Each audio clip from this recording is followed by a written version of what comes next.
is CGTN, China Global Television Network.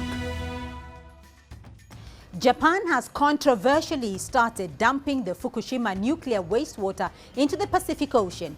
It insists the radioactive discharge has been treated to globally accepted standards. But neighbors China, South Korea, and even Japan's own fishing community are pushing back with the warning that the discharge is still contaminated and therefore unsafe. China has labeled the act irresponsible. But just how did we get here? And what are the likely consequences for us all if the radioactive contaminated discharge is indeed unsafe? I'm Beatrice Marshall. Welcome to Talk Africa.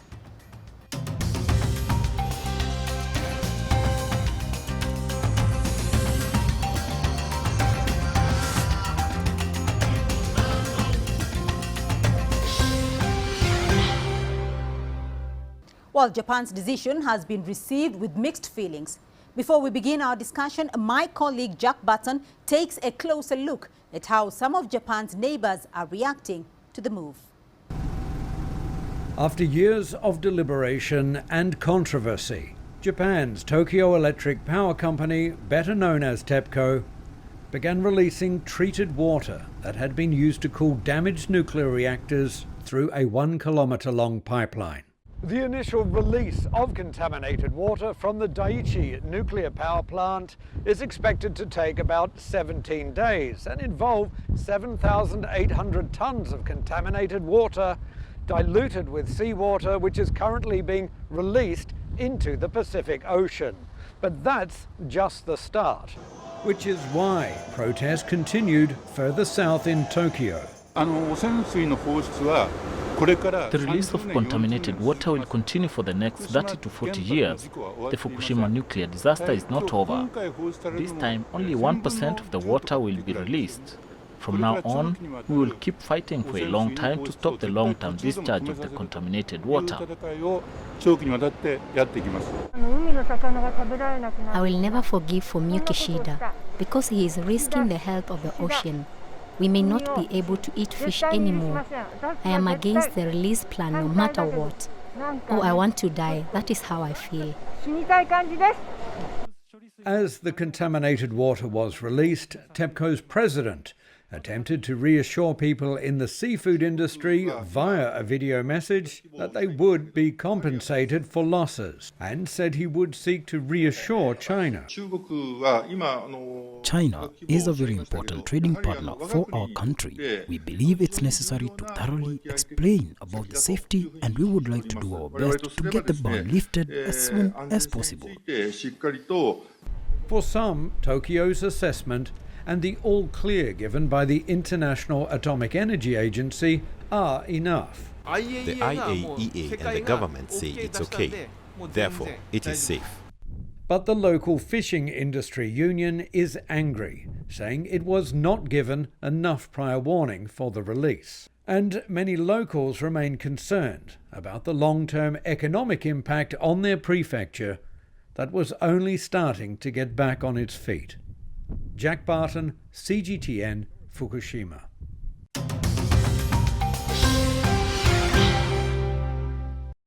Well, joining me now to discuss Japan's controversial decision to dump the Fukushima nuclear waste water into the Pacific Ocean are from Beijing, Shen Yiyang, Director of Inclusive Development Research Center.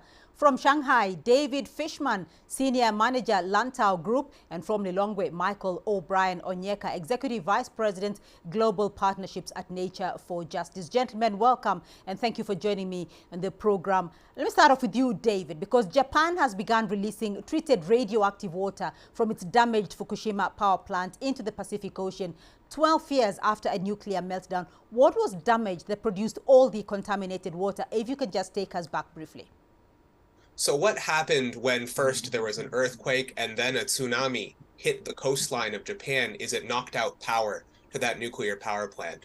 And in the end, when you have no power, you run the risk of not being able to maintain coolability of the nuclear reactor. In this case, The Fukushima Daiichi nuclear power plant was unable to maintain the pumps that were flowing the water through the center of the plant to keep the plant reactor core cool. As a result, those components overheated and eventually partially melted down. Later, in order to maintain those components, those overheated melted components, keeping them cool, water had to be continuously pumped over them in order to prevent them from getting even hotter and causing more damage. So that was successful in keeping the plant center cool, keeping the reactor components cool. However, it did result in a lot of water coming in contact with the center of the plant, and that water picking up radioactive elements in it. So later we ended up with a lot of contaminated water, which then had to be disposed of in a separate way. So Shen Yiyang, we are talking about more than 1 million tons of treated wastewater here, which has accumulated since 2011. But why is Japan then deciding to release this wastewater now? Well, I think one of the key reasons is their storage capacity reached some limit. But actually, Japan used to have 5 options, to treat the water, to deal with the contaminated water. But the direct discharge to the sea, I think, is the worst one, but the cheapest one. So the economically very good, but create potential problem, for the neighbors and for the whole Pacific. Actually, China is not the most, seriously, impacted country. So North America, Alaska, and Latin America countries, I think they are facing great challenge. Also, the Pacific Islands. So Shen Yiyang, why exactly then did Japan, if you say that Japan had other alternatives, even though they were slightly more expensive but safer, why did Japan then use the direct discharge to the sea? What was the science or the thinking behind that? We don't know, quite well, but people think, it's because of the economic reason.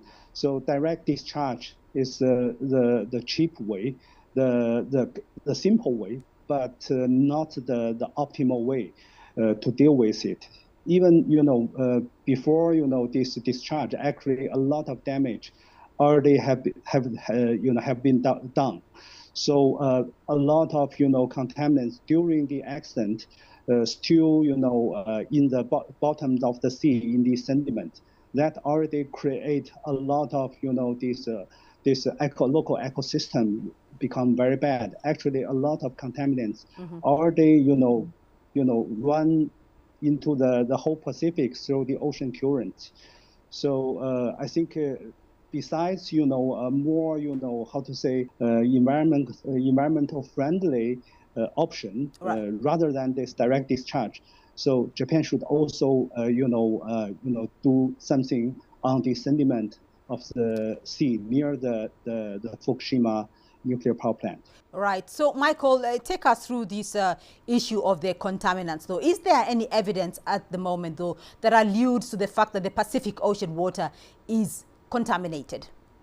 Thank you very much. And like my other panel members have indicated, there was clearly a big contamination that happened in 2011 at the Fukushima.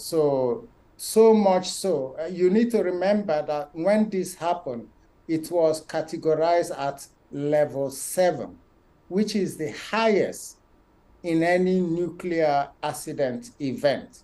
So it has to be assumed that, and there is definitely evidence that there has been lots of contamination happening within the plant itself and surrounding environment. So much so that entire communities, towns, villages, people had to be relocated. And up till today, there are some areas that people can't come back to. The key challenge we have today is not so much so that Japan hasn't done all the required tests by the IAEA and so on, but I think the challenge has been in inadequate bringing on board neighboring key countries like China, South Korea, and maybe Russia to take them on board on the processes they've used. I was expecting something like a tripartite Fukushima waste management framework.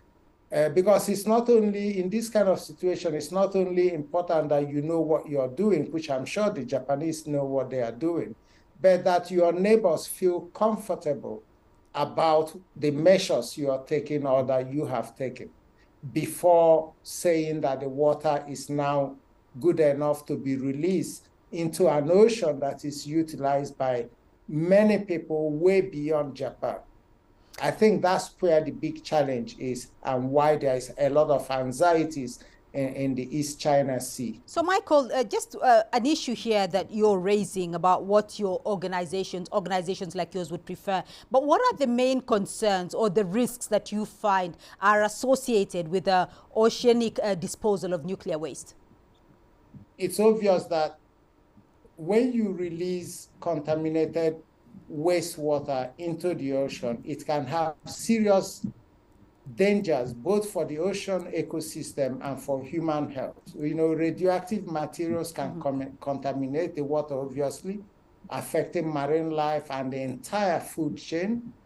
Marine organisms can absorb these substances, which can then accumulate and concentrate as they move up the food chain, potentially reaching levels that are harmful to humans, and so on and so forth. So the dangers are massive of releasing contaminated, radiated wastewater into the ocean. But I'm not saying that the Japanese are releasing fully contaminated wastewater.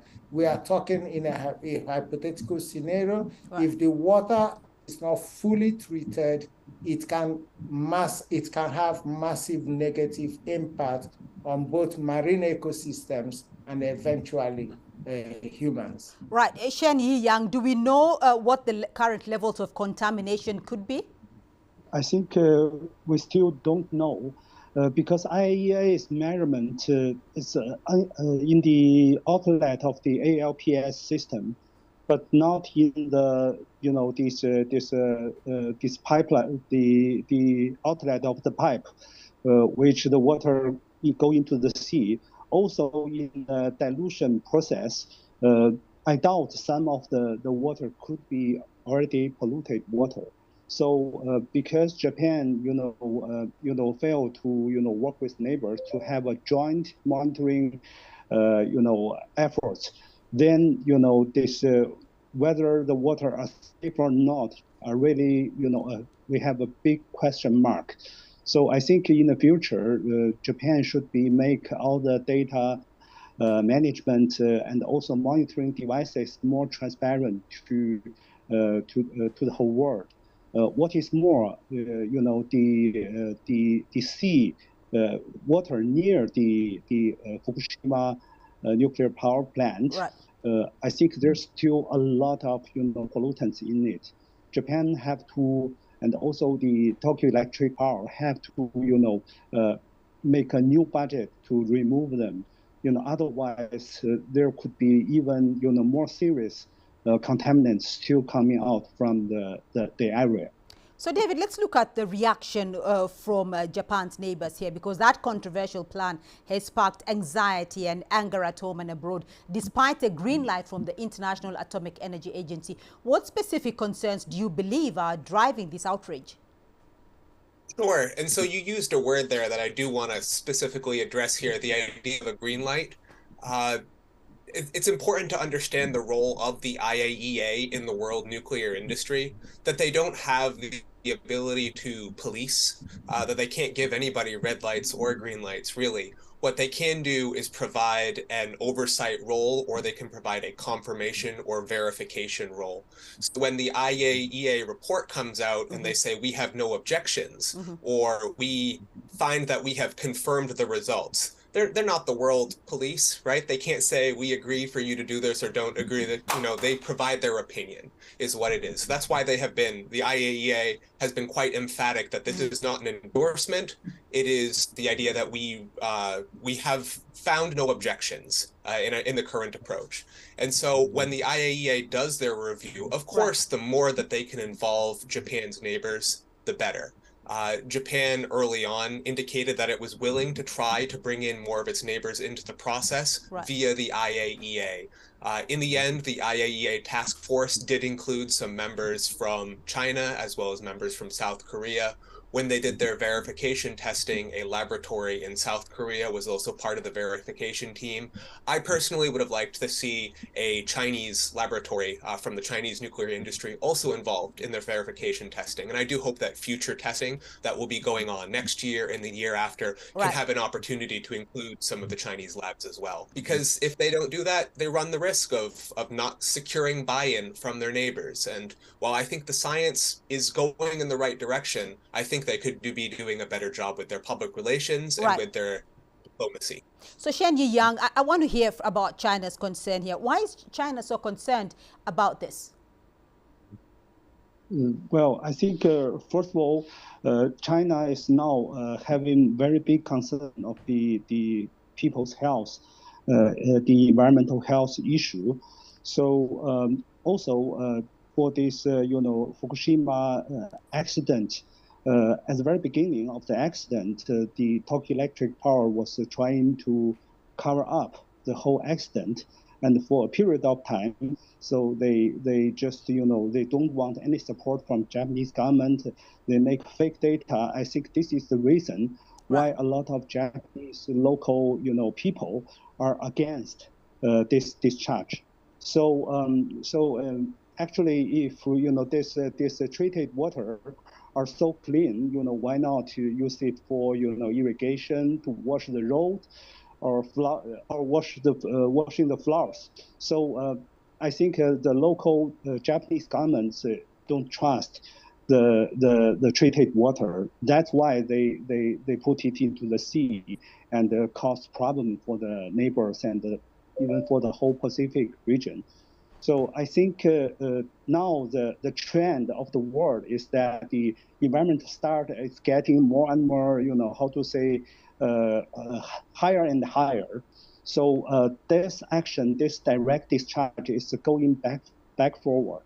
So Japan has a lot of very good scientists, nuclear scientists, environmental scientists. Their technical capacity is the top of the world. So it could be they could use this opportunity to demonstrate an integrated, emergency control, or this kind of environmental control or environmental environment improvement. They can demonstrate it to the whole world, but they choosing a way to going back forward. So this make people upset. All right, a very interesting discussion indeed, but we're going to take a short break now. When we come back, we'll examine the likely long-term consequences for us all of the Japan nuclear waste dump. To stay with us.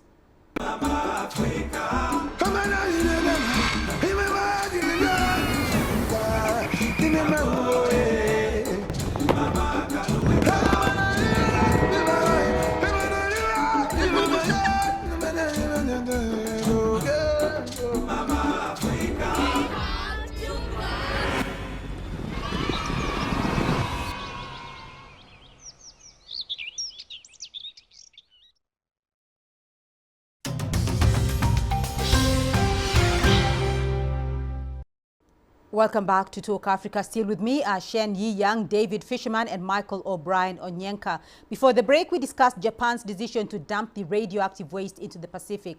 Let's now try to answer the question, what if the discharge is unsafe? Michael, that to you. China has slapped a ban on Japanese seafood, and there are protests in Japan itself and South Korea. What are the perceived long-term implications of the nuclear waste leak for the environment and for the public?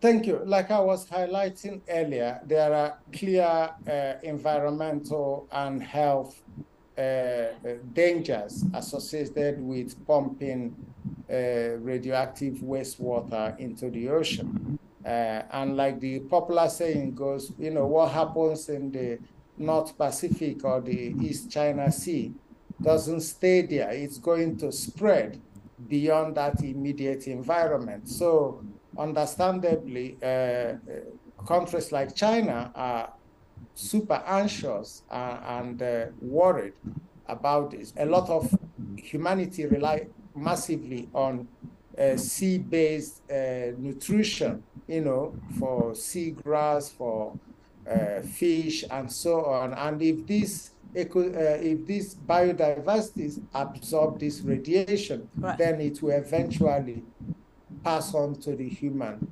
and that will cause big problems. And so I can fully understand why the Chinese are massively upset about it. So Shen Yiyang, this entire process of dumping the water could take up to 30 years.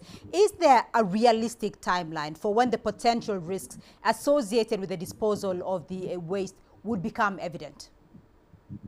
It needs a lot of research to confirm this kind of, impact.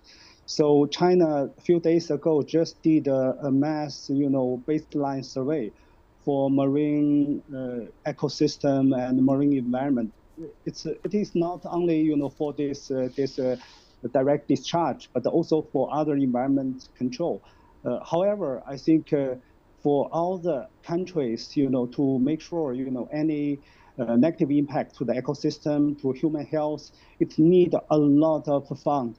So China can afford that, but I don't think the Pacific Islands and other, developing countries near the Pacific, they have the capacity to know what's going on and what's the negative impact. So I do hope, Tokyo Electric Power could change their mind and using a more, safer, option to make sure, we won't do very bad thing to our, grandson, granddaughters. Right. So, David, what about international regulations here and agreements that are in place to govern the disposal of nuclear waste into the ocean? What are those? So when it comes to international agreements, one thing that we frequently encounter is that regardless of what the agreement says, it's often very difficult to enforce it. And so that will become a running theme throughout many of these issues anyway. In terms of international experience, keep in mind that the process or the action of releasing tritium-containing water into the ocean is something that a lot of nuclear industries in the world do, including Japan, including the United States, France, and China even. And so that this should be happening at a certain level, at a certain regulated level, is not unprecedented and is not necessarily going to be something that's prosecutable under international law. All right, David, I want to get your view here in terms of the alternatives to ocean disposal and how do they compare in terms of safety, feasibility, and cost? In the initial stages, the IAEA task panel was reviewing several different options, as was TEPCO. There were 5 options total. 3 of them were discarded fairly early in terms of having problems with no former precedent, that they've never been used before, right? Anytime you try to do something in the nuclear industry that's never been done before, nobody's happy. Nobody likes to do something that doesn't have a precedent. They settled on, or they tried to focus on 2 options that had some precedent before. One of those is water discharge directly into the ocean, which is the option that had the most precedent, really. And then the other significant option was water vaporization. Now, this was an option that had used before at 3 Mile Island in the United States when they had a similar accident in its past and had generated contaminated water that needed to be disposed of. In the end, 3 Mile Island had selected this vaporization approach where the water was boiled continuously and eventually evaporated into the air as opposed to discharging it into the ocean.